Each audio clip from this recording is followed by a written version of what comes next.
Hello and welcome. So my name is Sally Kay, and before I tell you more about reflexology lymph drainage, I would like to thank Siobhan Harris for inviting me to take part in this event. What an inspired idea to start the Lymphoedema toolbox, and hopefully once you've heard more from me, you'll agree that RLD deserves a place alongside other tools in the box. So what is reflexology lymph drainage, also known as RLD? I believe Siobhan herself has experienced the benefits of RLD after a course of treatments with one of the many reflexologists who have trained with me in this method. So before I answer this about RLD, I need to briefly explain a bit more about reflexology for those of you who are not familiar with this ancient complementary therapy. Reflexology is a non-invasive complementary therapy which has been around for thousands of years. Its origins date back to the ancient cultures such as the Egyptians, the Greeks, the Romans, and particularly China is often associated with the origins of reflexology. And this therapy was really only introduced into the West in the early 1900s by a Dr. William Fitzgerald. He believed that reflex areas on the feet and hands were linked to other areas and organs of the body within the same zone. And then later on in the 1930s, Eunice Ingham further developed a map of the feet. So reflexology is it's based on the principle. Actually, let me just change a slide. I've got some slides here. Okay, so reflexology is based on the principle that reflex points on the soles, tops and sides of the feet correspond to different areas of the body. In this way, the feet can be seen as a map of the body, known as a foot map. And believe me, there are many, many different foot maps. So just swap this here for you to get a better look. So this is just this. Here you can see the soles of the feet with horizontal zones. For example, the shoulder line here. Actually here, shoulder line here. So everything above that would be head and neck, and then from between the shoulder and the diaphragm line you've got everything that's in the chest and abdomen and vice versa. I think I'll just swap that back because you might get a better view there. Okay, so that gives you a very, very basic idea of the principles of reflexology. So yeah, this would be the plantar view, so the soles of the feet. And then we can also see in the next image, we can see the spine mapped out on the feet. So this shows the spine on the medial edge of the foot as it runs down the center of the body, in the same way as it does on the feet. So this would be the medial edge of the spine here. So the neck would be in the neck of the big toe, so above the shoulder line, and so on. The thoracic spine would be in that next horizontal zone from the shoulder line to the diaphragm line, and so on. Excuse me. So a reflexologist would use a variety of techniques to specific reflex points and areas, basically using thumbs, fingers, knuckles. But it's actually a very pleasant treatment. It's nice, it's generally a very nice and relaxing treatment. So the aim of the session is to help restore balance in the body naturally and improve clients' general well-being. Some therapists may work different reflex points on hands, ears and face as well. However, it is the feet that are most commonly treated in reflexology. So in my early days as a reflexologist, I worked in supportive cancer care. I did this for many years and absolutely loved it, treating between 20 and 30 patients a week and seeing how this gentle complementary therapy brought so much help and comfort to all, not just the patients, service users, but also to those who were supporting them, carers and family members, who that journey affects. It affects everybody. So the reflexology sessions at the clinics were time limited due to the number of patients because it was busy there. So I used to ask patients, what would you most like help with today? Before deciding how best to proceed with an adaptive and more problem-specific reflexology session. This would focus on a specific reflex areas that would be relevant to that individual. There are so many different applications of reflexology, really more than I could even think about listing here today. So for some, a session could be just a gentle, relaxing session to help with high levels of stress and anxiety, and are often associated with cancer diagnosis and treatments, in addition to these sort of well-documented unpleasant physical effects of cancer treatments, such as nausea and fatigue. So reflexology is, in fact, extremely versatile. And a bonus, compared to other bodywork therapies, I have to say I'm biased here. I am wholeheartedly biased. But compared to other bodywork therapies, such as massage, there's no need to get undressed for reflexology. You only have to remove your shoes and socks. And joking aside, this can be a very pleasant way of doing a treatment. And also for anybody who has body image, which can be affected after surgery or with various diagnoses, to not have to get undressed to have a nice relaxing treatment, for me is a real bonus. I think, as I said, I'm biased. However, a limitation of reflexology is that despite multiple different theories and philosophies about the mechanism of action, as yet, we do not understand how it works. Even though it's been around for thousands of years, it's difficult to try and explain. But modern-day healthcare practices likes to understand and verify the science, and sadly, there's not enough of this for reflexology to be widely accepted. So now you have a better idea of what reflexology involves, I'm going to explain RLD to you. Quick slide change. So basically, to cut a long story short, while I was working in supportive cancer care, I developed an adaptive reflexology protocol to help patients with breast cancer-related lymphedema. It was based on the principle of manual lymph drainage massage, which many of you here today may be familiar with. Sadly, you may also be aware that access to this specialised type of treatment, MLD massage, is often limited. Not everywhere, but these services can depend greatly on where you live. It's a bit of a postcode lottery sometimes, which is such a shame. So there was an MLD therapist who worked at the clinics where I was working, and she was then off for prolonged periods of time.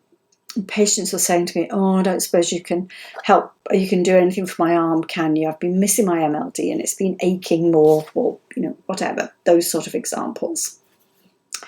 So although by now I was qualified in advanced massage and all sorts of other aromatherapy, all sorts of other complementary therapies, although reflexology is my number one, I was not qualified in manual lymph drainage, but I understood it, having worked closely with colleagues and studied complementary therapies in depth at university.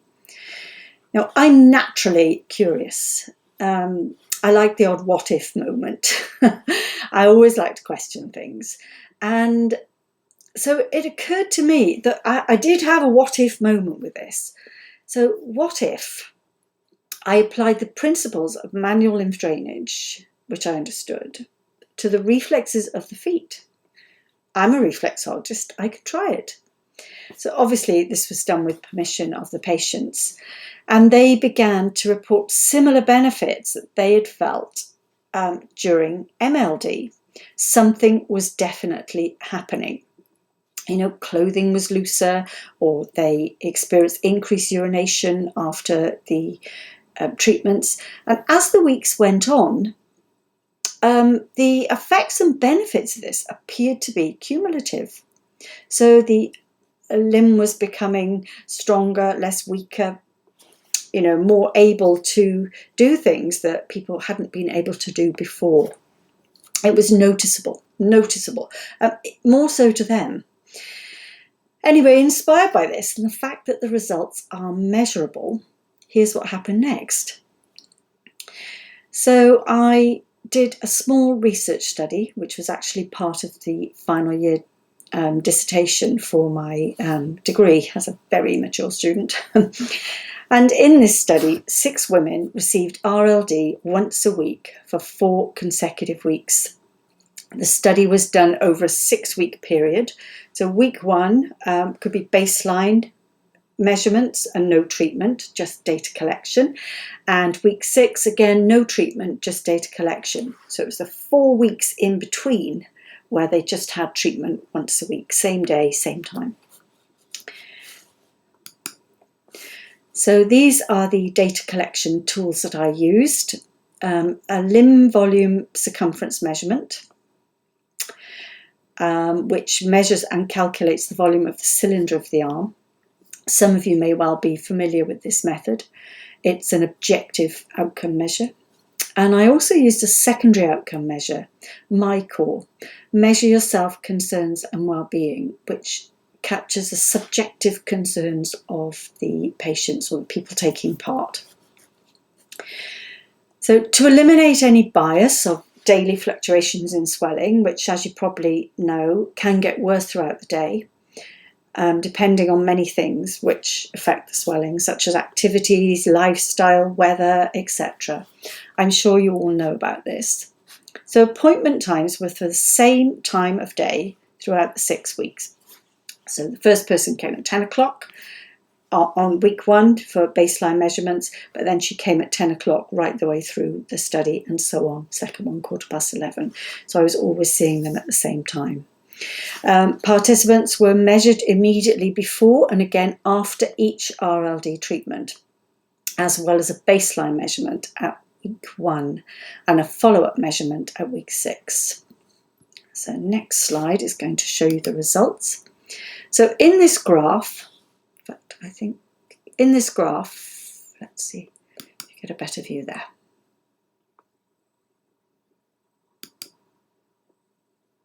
Yes, I think you do. Okay, so in this graph, you can see that each person lost the most. So this is baseline here, and then this is the measurement before the first reflexology treatment here. So there's always a slight fluctuation, but not huge, not significant. And this can depend on level of activity and all sorts of things, as you know. So no treatment here, and then here is before treatment. And then measured again immediately after treatment. And you can see on the graph here that each person lost the most during the first treatment. And then it went up a little bit, week 2, back down, up, down, up, down. And then week 6 here, follow-up, no measurement, just, no treatment rather, just measurement. And we see here that everybody lost the most during the first treatment, and then the subsequent treatments have helped to consolidate those results. The yellow one here, this was number 4.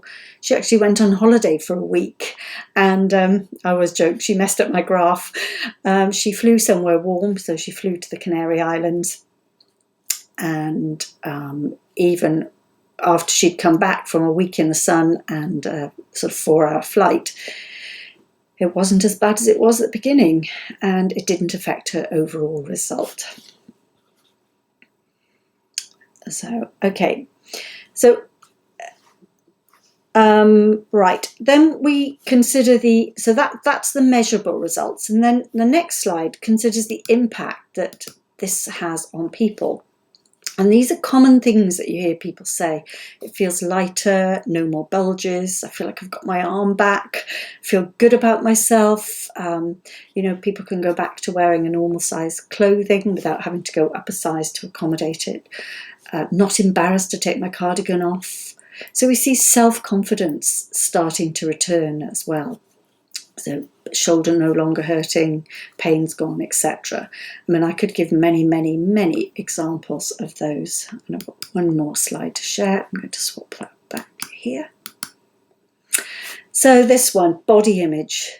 I look at myself in the mirror now and I can see an actual shape to my arm, whereas before it went straight down.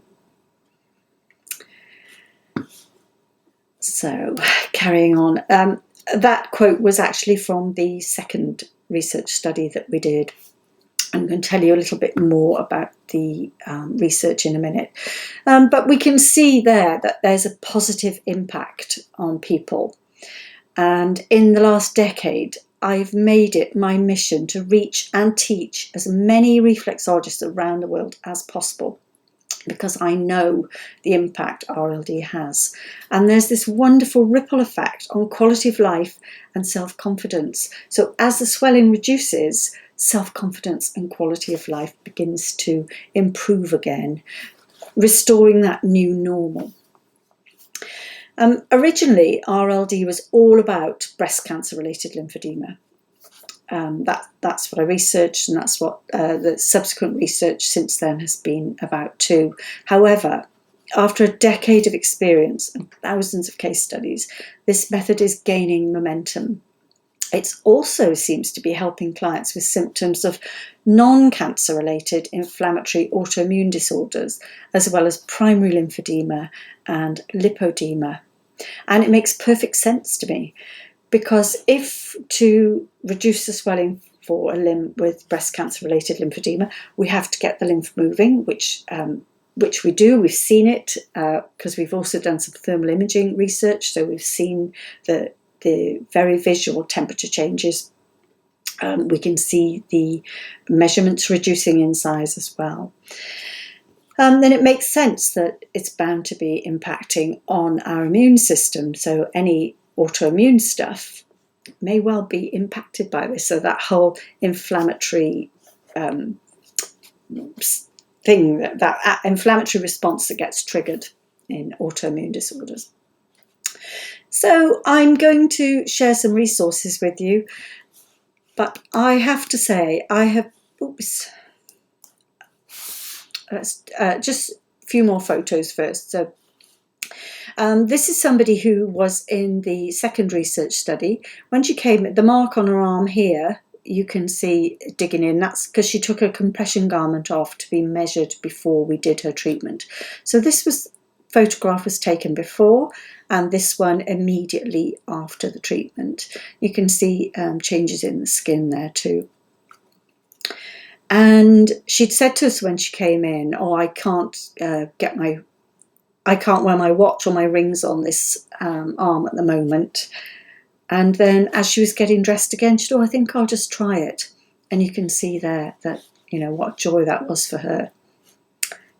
I always say it's the small things that seem to make the biggest difference when you can do something again that you weren't able to do before. So here we are for some resources. So I have been so fortunate to travel with RLD, literally from Alaska to Auckland in New Zealand, and many wonderful places in between, as a guest speaker at conferences and teaching my method to reflexologists around the world. And in that time, I'm proud to say that RLD has attracted national and international awards and widespread recognition. So we really are gaining momentum, because there is a small amount of research, and then there are thousands of reflexologists in more than 30 or approximately 30 different countries. So, you know, you've also got patient voice as well. So patients, when they go back, patients, I guess, like Siobhan, who's tried RLD and it's made a difference. So word of mouth, and patient voice is that word of mouth. And also MLD was only first developed in the 1940s. So I feel that RLD is only 80 years behind. So fingers crossed. Anyway, So I'm also the only RLD tutor who teaches this method, which is now, as I said, in approximately 30 different countries and every continent except Antarctica. And whereas traveling before the whole COVID pandemic was amazing, it's actually been quite enlightening to be able to take this training online, because it's meant that the reach has been to people in countries that I would be unlikely to go to in person.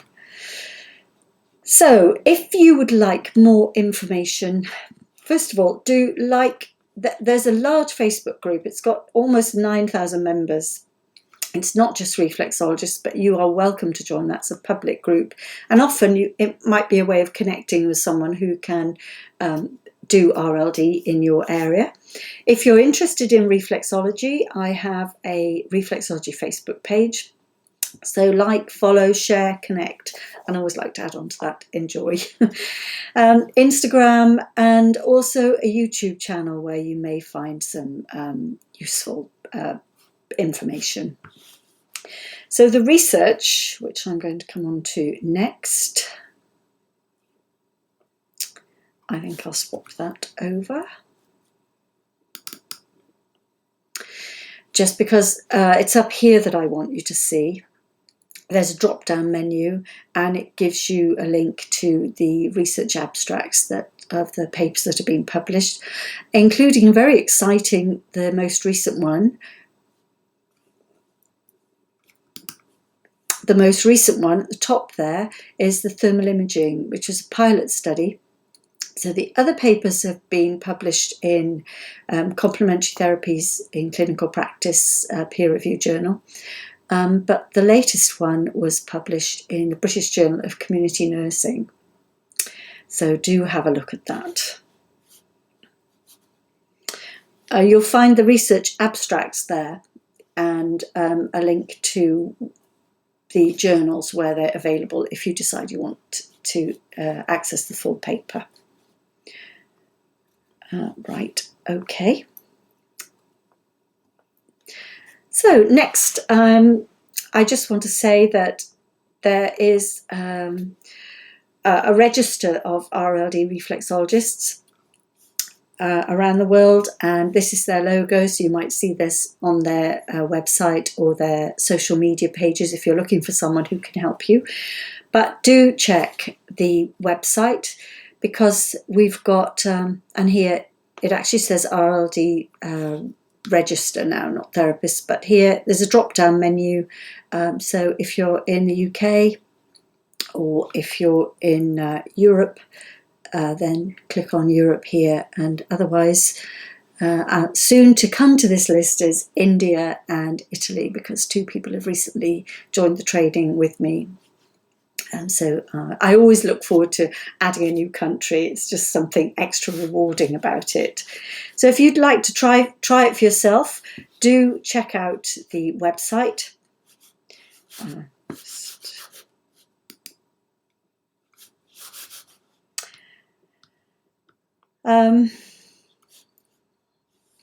Swap this back over again. Now you get the gist of it. So if you'd like to connect either through the Facebook group and find someone who's trained with me in RLD, because after the training they do a case study, and then after that they go on the register. Some people just end up doing the work and keep forgetting to get round to write the case study. So do contact me if you want to double check that somebody has trained with me, because I do have a list of everyone who's ever attended any of the training. It's quite an extensive list now. But feel free to message me, preferably emails. So there's a contact page on the website. Social media messages tend to get overlooked. You know, once you've opened it, it's hard to remember to go back to it. So just one more slide to finish. And I'd just like to say thank you very much for having me, and I wish you all the best with the rest of the event. Thank you, Siobhan, and good luck, everyone.